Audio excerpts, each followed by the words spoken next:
Bonjour tout le monde, aujourd'hui c'est le 4 avril 2023, le soleil est enfin revenu et je vais pouvoir reprendre le travail au potager parce que la semaine dernière et même ce week-end c'était vraiment catastrophique. On a tous eu du vent, de la pluie, enfin bon voilà, c'était pas génial.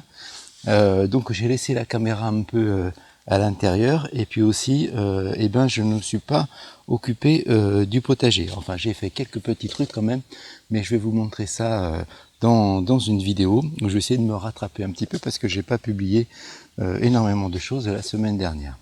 Alors aujourd'hui, vous voyez en fait ici j'ai un carré, plutôt un rectangle qui a été implanté il y a plus d'une dizaine d'années.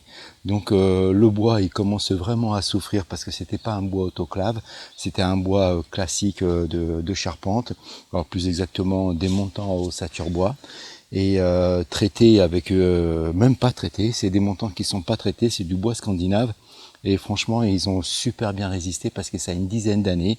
Mais voilà, ça commence à être mangé un peu de partout. Ceci dit, tant que ça s'écroule pas, pour moi, c'est encore exploitable. Hein.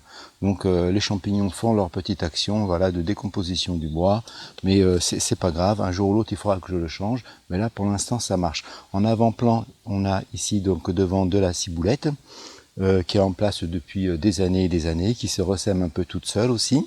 Et puis là, derrière, là, en fin de compte, on a un petit peu de menthe et puis des pieds de fraisier qui ont été mis en fait en terre à l'automne dernier et qui sont issus en fait de stolons de la fraiseraie qui est de l'autre côté dans les carrés potagers. Alors, ce que je fais en association, en culture avec la ciboulette, pardon, c'est le persil. Parce que finalement, le persil, il peut choper la mouche. Donc, et c'est d'après ce que j'ai lu, c'est la même mouche que la mouche du carotte. Et en fait, la ciboulette est une forme de répulsif, comme on peut avoir en association en fait avec le poireau, la culture du poireau et la culture de la carotte. Ces deux associations font que la mouche de la carotte est repoussée par l'odeur du poireau et inversement pour le poireau. Avec l'odeur de la carotte. Alors, ce qu'on peut faire, c'est que si jamais finalement on n'a pas suffisamment de place, on peut venir y mettre quelques petites graines en fait, donc de ciboulette dans son semis en fait de persil. Alors moi, ce que j'ai fait, c'est que j'ai déjà testé un peu la terre pour voir si elle était exploitable. Donc elle me paraît très bien, comme vous pouvez le voir un peu là ici. Voilà, je saupoudre un peu. Alors je vais travailler cette terre déjà avec une petite fourche bêche rotative, voilà, qui est ici. Vous voyez, qui est bien pratique en fait pour les petites surfaces. On plante, on tourne. Alors ça pénètre sur une hauteur de 10 cm. Pour ce genre de culture, c'est largement suffisant. Et bon, il faut que la terre elle soit propice en fait, à ce travail. Hein, pour mémoire, moi je suis sur une terre argileuse. Donc les terres argileuses, c'est des terres, il faut trouver vraiment la bonne période pour pouvoir les travailler. Donc je vais m'affairer à préparer cette petite planche de culture. Et puis on y va quoi. Alors c'est un outil bien sympathique parce que ça permet de travailler un peu le sol sans le retourner, un peu sur le principe de la grelinette. Alors ce qu'il faut faire, c'est qu'en fait finalement quand on plante la petite bêche rotative, il faut bien tourner en même temps pour éviter de compacter le sol. Hein.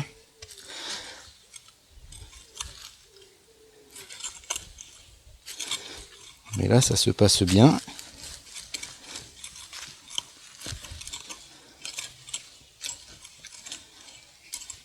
Alors pour les personnes qui ont des problèmes de dos, ce genre de choses, et qui font des petites cultures au potager, c'est une solution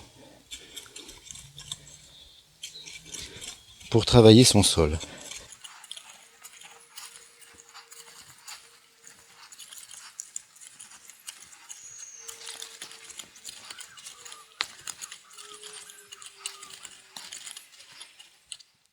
Voilà, j'ai fait un premier passage, j'en fais un deuxième. Oui, ça va assez vite, hein.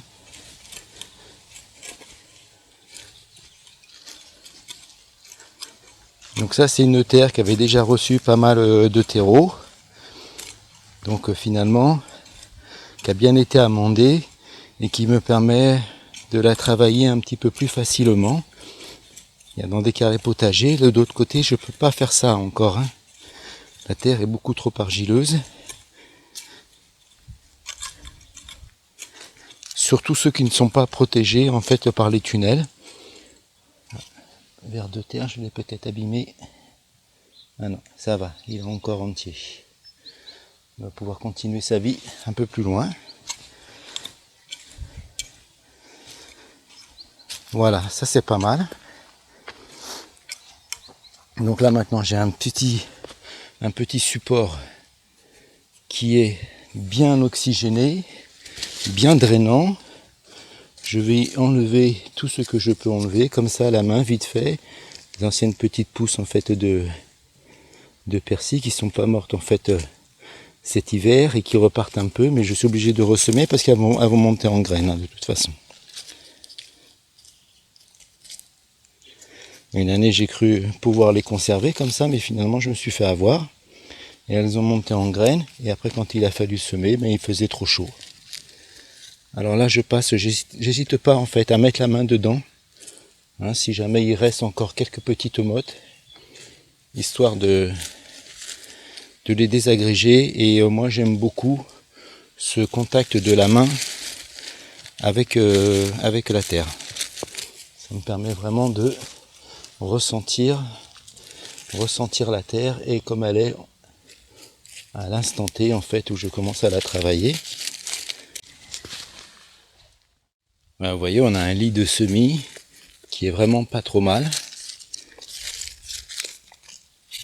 Il reste des petites boulettes en surface que je peux désagréger facilement. Petits cailloux. Là.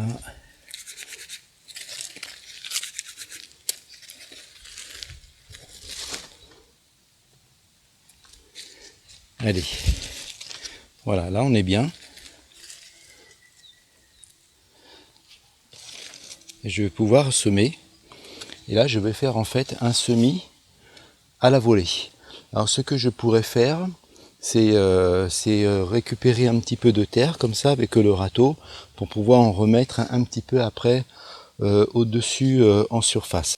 Mais comme il me reste de la terre, d'un mélange, vous savez, que j'ai déjà utilisé en fait pour les radis et pour les poireaux, eh bien je vais m'en servir ici. Vous voyez, je vous le montre. C'est un mélange en fait de terreau spécial semis avec un peu de sable mélangé. Ça, comme je le dis toujours quand je le présente dans les vidéos, c'est en fait un substrat que j'avais mis en place pour faire du semis de poireaux en caissette. Voilà, maintenant les semis de poireaux, je les fais vraiment en pleine terre. Et donc je n'ai plus l'utilité de ce substrat. Et ben je vais le reconvertir parce qu'il doit avoir encore pas mal de matière nutritive dedans. Donc du coup, ce que je vais faire, c'est que je vais semer mon persil comme ça à la volée. Voilà. Après, une fois que les graines seront déposées, alors je vais essayer de semer le moins dense possible, hein. Et bien après, je vais venir en fait damer un peu la terre avec la taloche de maçon. Et une fois que ça sera fait, eh bien je vais pouvoir venir en fait donc mettre mon petit lit donc qui va venir recouvrir en fait les graines. Mais au préalable, ce qu'il faut faire, et c'est très important parce que la graine de persil a vraiment besoin de pas mal d'humidité, c'est que je vais mouiller abondamment toute la zone ici. Alors la graine de persil, c'est une graine qui met pas mal de temps en fait à germer. Et il y a un dicton des anciens qui dit que, eh bien, elle a le temps de, avant qu'on voit la germination, la graine a le temps de descendre et de remonter 7 fois de l'enfer. Hein, quelque chose comme ça. Vous me pardonnerez si jamais je me plante. Bien, je vais pouvoir arroser abondamment. Ça va me permettre de plomber aussi un peu le sol. Donc j'hésite pas à mettre l'arrosoir un peu haut. pour que les gouttelettes prennent de la force.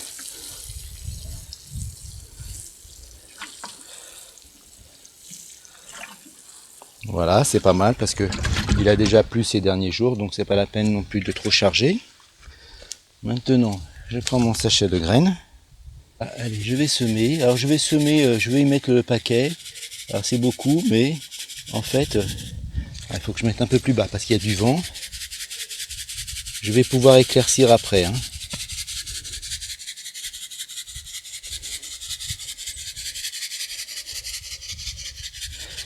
Après, quand je dis que je vais mettre le paquet, je suis peut-être vraiment ambitieux parce que comme je vois comment ça tombe déjà, ça se répartit bien.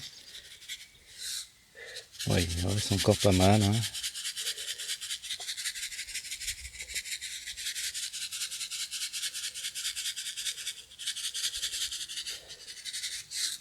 Ouais, je vais peut-être m'arrêter là, c'est pas mal. Hein. Déjà, il faudra que j'éclaircisse. Voilà. Et puis, si jamais il a du mal à partir ici, je pourrais en mettre des graines un peu ailleurs. Mais bon, ceci dit, ici, c'est vraiment un bon coin. Donc, il va être un peu à l'ombre en fin d'après-midi. Donc, c'est nickel. Alors, maintenant, j'ai fait ça. Je vais venir damer.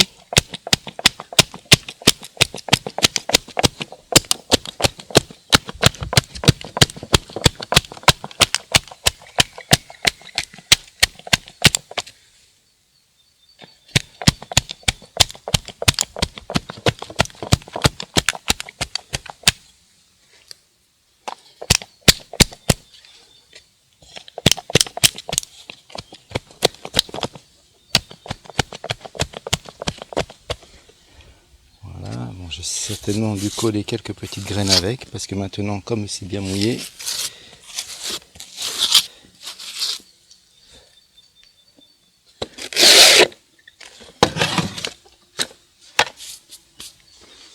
et à présent, je prends mon mélange là, et je viens répartir en surface.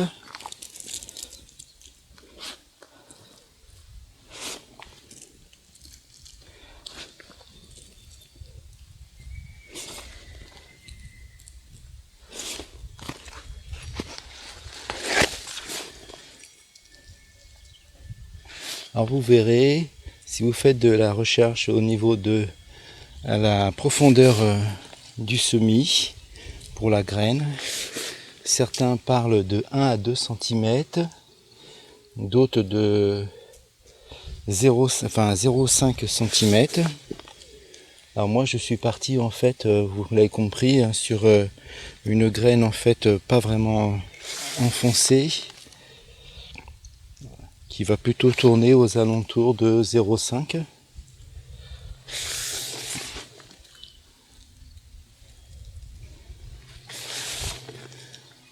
Alors chez Rustica par exemple, il conseille 0,5. Je pense qu'on peut faire confiance à Rustica.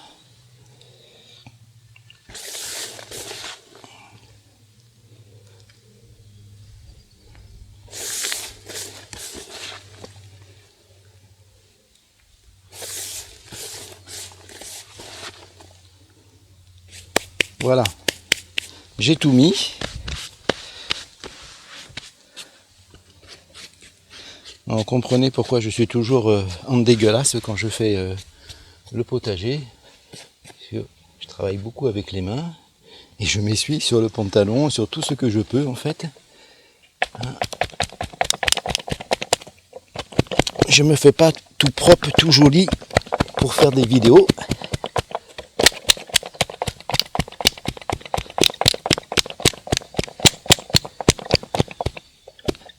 Alors mon petit terreau là, il était déjà en fait assez humidifié.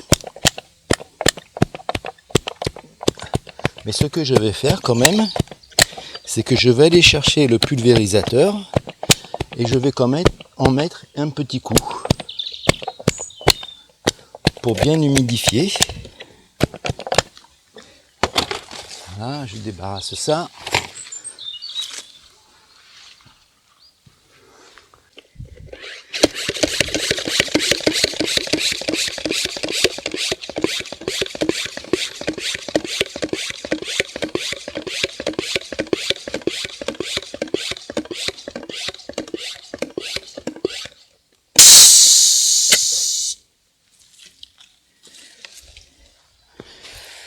Et voilà, j'y mets un coup au pulvérisateur.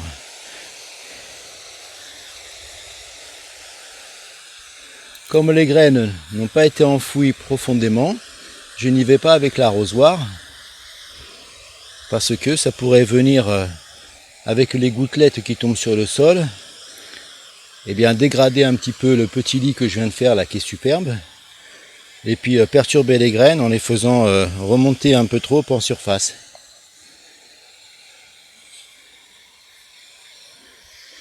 Et ça, il va falloir venir arroser souvent, hein. Alors, ce qu'on peut faire aussi, par exemple, pour essayer de maintenir l'humidité, parce que la graine elle a quand même besoin de pas mal d'humidité pour germer, c'est qu'on peut venir y mettre eh bien par-dessus un P17 ou un P30. Hein. On va enlever la terre qui est là-dessus, voilà.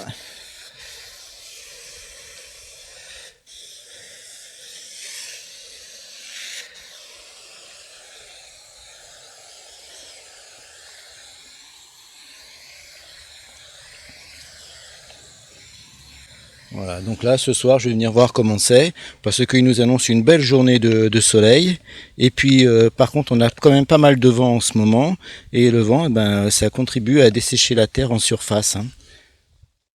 Alors ce que je vais faire quand même par sécurité, alors pour maintenir l'humidité, et puis aussi pour une chose, c'est que moi je n'ai pas de chat, mais il y a ici des gens qui ont des chats, et finalement...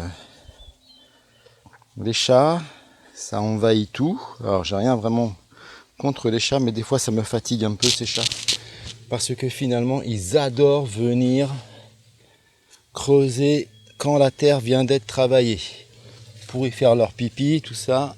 Donc alors, le fait d'y mettre un petit voile comme ça en P17, que je vais venir lester avec 3-4 cailloux, ça va pas les attirer pour venir. Et en même temps, ça va... empêcher une évaporation trop importante donc de l'eau que je viens de mettre en fait dans le sol. Voilà, je vais caler ça, je vais le lester.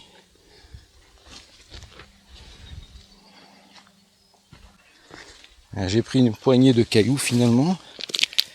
Donc je garde toujours les cailloux que je trouve donc, dans le jardin. Ça peut toujours servir.